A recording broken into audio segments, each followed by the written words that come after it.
और आइए अब खबरों में आगे बढ़ते हुए बात हाथी के माया लोभ की, क्योंकि जिस भतीजे आकाश आनंद को मायावती ने पहले उत्तराधिकारी फिर नेशनल कोऑर्डिनेटर बनाया था, उसे अब सभी पदों से हटा दिया है।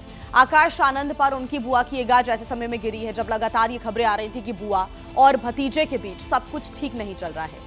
आखिर मायावती के मन में क्या चल रहा है, क्योंकि एक तरफ बीएसपी का गिरता जनाधार है तो दूसरी तरफ भतीजे पर लगातार हो रहा एक्शन है।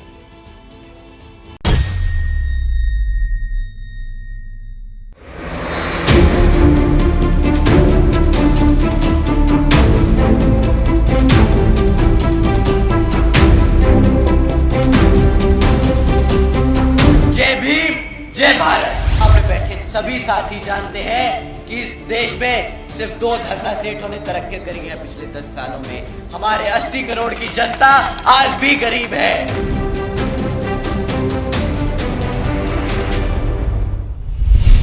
क्या मायावती को समझना मुश्किल ही नहीं, नामुमकिन है?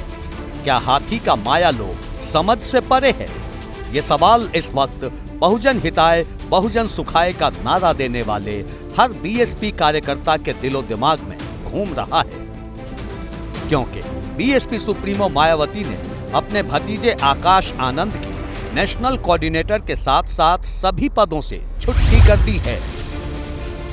मायावती के इस फैसले ने सियासी भूचाल ला दिया है, क्योंकि मायावती ने आकाश पर सिर्फ गाज नहीं गिराई बल्कि यहां तक कह दिया कि मरते दम तक उनका कोई उत्तराधिकारी नहीं होगा। मतलब साफ है कि बुआ को अपने भतीजे पर भरोसा नहीं है और वो पार्टी की कमान अपने हाथ में रखना चाहती हैं।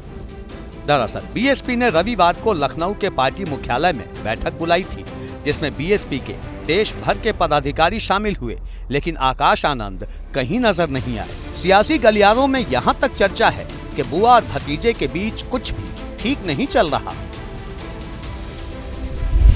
मायावती ने कुछ दिन पहले ही आकाश आनंद के ससुर और कई राज्यों के प्रभारी रहे अशोक सिद्धार्थ को पार्टी से बाहर का रास्ता दिखा दिया था, जो एक तरह से आकाश के लिए भी चेतावनी थी, लेकिन आकाश नहीं संभले, जिसके बाद बुआ भतीजे के बीच का विवाद बढ़ता चला गया। अब मायावती ने अपने भतीजे आकाश को नेशनल कोऑर्डिनेटर और पार्टी के सभी पदों से हटा दिया है और अब अपने भाई आनंद और राज्यसभा सांसद रामजी गौतम को नया नेशनल कोऑर्डिनेटर बनाया है। लेकिन मायावती के इस फैसले से सिर्फ बीएसपी के कार्यकर्ता ही नहीं, दूसरे तमाम राजनीतिक दल भी हैरान हैं। मायावती जी एक परिपक्व राजनीतिज्ञ हैं। वो अपनी पार्टी का भला और बुरा अच्छी तरह समझती हैं। मुझको लगता है जो भी उन्होंने किया होगा अपने पार्टी के हित के लिए किया होगा। क्योंकि 8 महीने में आकाश पर उनकी बुआ की तरफ से गिराई ये दूसरी गाज है। इससे पहले 7 मई 2024 को लोकसभा चुनाव के बीचों बीच मायावती ने आकाश आनंद के सीतापुर में दिए गए एक बयान के बाद उन्हें अपरिपक्व बताते हुए अपना उत्तराधिकारी बनाने का फैसला वापस ले लिया था। हालांकि 47 दिन बाद फिर से जून 2024 में मायावती ने बीएसपी की राष्ट्रीय कार्यकारिणी की बैठक में आकाश आनंद को अपना उत्तराधिकारी बना दिया था। आकाश ने अपनी बुआ मायावती के पैर छूकर तब आशीर्वाद भी लिया था। लेकिन अब मायावती ने साफ कर दिया है कि उनके जीते जी उनका कोई उत्तराधिकारी नहीं होगा।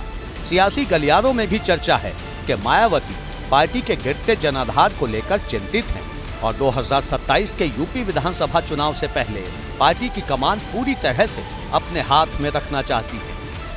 मायावती जी बड़ी नेता हैं, अनुभवी हैं, पार्टी उनको चलाना है, वो अपने हिसाब से निर्णय ले रही हैं और हमेशा दल सर्वोपरि होता है, तो दल को सुचारू रूप से चलाने की जिम्मेदारी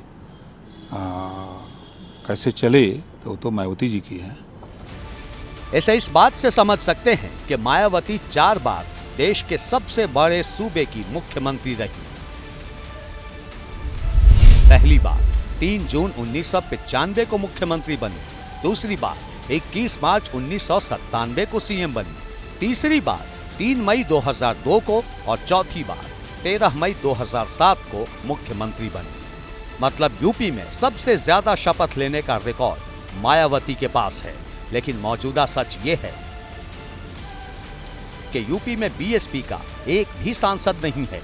यहां तक कि विधान परिषद तक में बीएसपी का झंडा बुलंद करने वाला कोई नहीं है।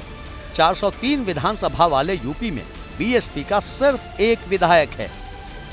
जिस दलित वोट को बीएसपी का कोर वोटर माना जाता था, उसका भी करीब करीब मोह भंग हो चुका है। सिर्फ जाटो वोटर ही बीएसपी के साथ है। इसी का नतीजा है कि 2017 के यूपी विधानसभा चुनाव में बीएसपी को 22.23% वोट मिले थे, लेकिन 2022 के यूपी चुनाव में ये वोट प्रतिशत गिरकर 13% पर आ गया।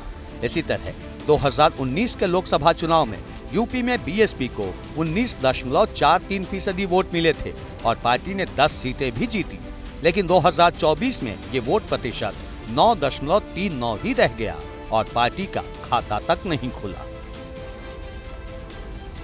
इतना ही नहीं, हाल ही में दिल्ली, महाराष्ट्र, हरियाणा और झारखंड में हुए विधानसभा चुनाव में भी बीएसपी का प्रदर्शन निराशाजनक ही रहा।